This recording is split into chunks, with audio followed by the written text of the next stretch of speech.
শুভ সন্ধ্যা বন্ধুরা। আজ বেশ কয়েকদিন পর আবার আপনাদের সামনে একটা কবিতা নিয়ে হাজির হয়ে গেলাম। কবিতা সর্বহারা অবিশ্বাসী, কলমে সুনীল গঙ্গোপাধ্যায়। আমার ঘনিষ্ঠ বন্ধুর স্ত্রী বেশ সেজে গুজে এসেছে, কিন্তু আমাদের সঙ্গে খেতে বসবে না। আজ তার নীল ষষ্ঠী। যৌবন বয়সে এই নিয়ে কত না চটুল রঙ্গ করতাম, এখন শুধু একটা পাতলা হাসি। অন্যের বিশ্বাসে নাকি আঘাত দিতে নেই। আর এক বন্ধু যে প্রথম আমায় ছাত্র রাজনীতিতে টেনেছিল, তার আঙুলে দেখি একটা নতুন পাথর বসানো আংটি। আমার কুঞ্চিত ভ্রু দেখে সে দুর্বল গলায় বলল, শরীরটা ভালো যাচ্ছে না, তাই শাশুড়ি এটা পড়তে বললেন। মুনস্টোন, না বলা যায় না। আমার মনে হলো এ যেন আমারই নিজস্ব পরাজয়। শ্রদ্ধেয় অধ্যাপকের বাড়ি মাঝে মাঝে যাই তাঁর আলাপচারি শুনতে। এখনো কত কিছু শেখার আছে। আজই প্রথম দেখলাম তার দরজার পেছন দিকে গণেশের মূর্তি আটকানো। প্রশ্ন করিনি, তিনি নিজেই জানালেন দক্ষিণ ভারত থেকে ছেলে এনেছে। কি দারুণ কাজ না? সুন্দর মূর্তির স্থান শোকেসের বদলে দরজার উপরে কেন বলিনি সে কথা।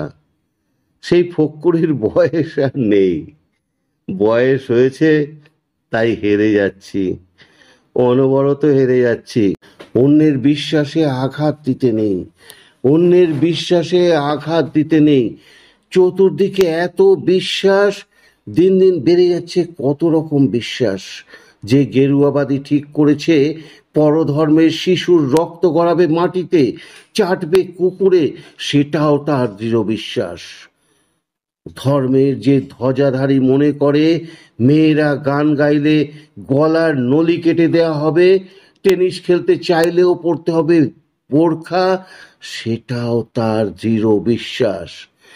যে পেটে বোমা বেঁধে যাচ্ছে ধ্বংসের দিকে, যে পেশি ফুলিয়ে দেঁতো হাসি হেসে পদানত করতে চাইছে গোটা বিশ্বকে, এরা সবাই তো বিশ্বাসীর দল। সবাই বিশ্বাসী, বিশ্বাসী, বিশ্বাসী। একবার ভাঙা গলায় বলতে ইচ্ছে করে, অবিশ্বাসীর দল জাগো, দুনিয়ার সর্বহারা অবিশ্বাসীরা এক হও। ধন্যবাদ বন্ধুরা। আমার আজকের উপস্থাপনা কবিতা সর্বহারা অবিশ্বাসী আশা করি আপনাদের ভালো লেগেছে। যদি ভালো লেগে থাকে তাহলে অবশ্যই একটা লাইক দেবেন, কমেন্ট করবেন আর শেয়ার করে দেবেন আপনার সমস্ত বন্ধু বান্ধব আত্মীয় স্বজনের কাছে। আর পরিশেষে বলি, আমার রবির কবিতাঙ্গন চ্যানেলটিকে আপনারা সাবস্ক্রাইব করে আমাকে আরও এগিয়ে যেতে সাহায্য করবেন। ধন্যবাদ।